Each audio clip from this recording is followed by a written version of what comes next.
పిఠాపురం నియోజకవర్గంలో గత వైకాపా ప్రభుత్వం హయాంలో డ్వాక్రా గ్రూప్ లో జరిగిన అవినీతిపై విచారణ చేపట్టాలని పిఠాపురం మాజీ ఎమ్మెల్యే టీడీపీ రాష్ట్ర అధికార ప్రతినిధి ఎస్వీఎస్ఎన్ వర్మ కలెక్టర్ షాన్ మోహన్ సగలిని కలిసి కోరారు. శనివారం మధ్యాహ్నం మాజీ ఎమ్మెల్యే ఎస్వీఎస్ఎన్ వర్మ మత్స్యకార నాయకులతో కలిసి జిల్లా కలెక్టర్ షాన్ మోహన్ ను కలిసి వినతి పత్రం అందజేశారు. అనంతరం డ్వాక్రా సంఘాల అవినీతిపై కూడా విచారణ చేపట్టాలని కలెక్టర్ ను వర్మ కోరారు. అనంతరం వర్మ మీడియాతో మాట్లాడుతూ పిఠాపురంలోని ప్రధానంగా 2 సమస్యలను కలెక్టర్ దృష్టికి తీసుకుని రావడం జరిగిందని వివరించారు.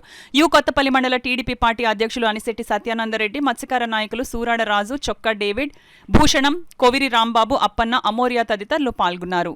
డ్వాక్రాలో సుమారు 11 కోట్లు ఒక్కొక్కరు 3-4 బ్యాంకుల నుంచి తీసుకోవడం జరిగింది. ఆ సమయంలో ఉన్న ఏపీఎం అవనండి, ఆ స్టాఫ్ అవనండి, తీసుకున్న సమయంలో వాళ్ళందరూ దానికి జవాబుదారు. దీని మీద కూడా త్వరితగతిన ఎంక్వైరీ చేయమని అడిగాం. ఎందుకంటే వైసీపీ ప్రభుత్వంలో జరిగిన అవినీతిని ఇప్పుడు ప్రజలు భరాయించాలంటే భరాయించే పరిస్థితుల్లో డ్వాక్రా మహిళలు లేరు కాబట్టి ఇవన్నీ తెలియజేశాం. మత్స్యకార పెద్దలు మేమందరం కూడా కలిసి మత్స్యకార సమస్యల మీద పెద్దలందరూ కూడా కలెక్టర్ గారు వివరించారు.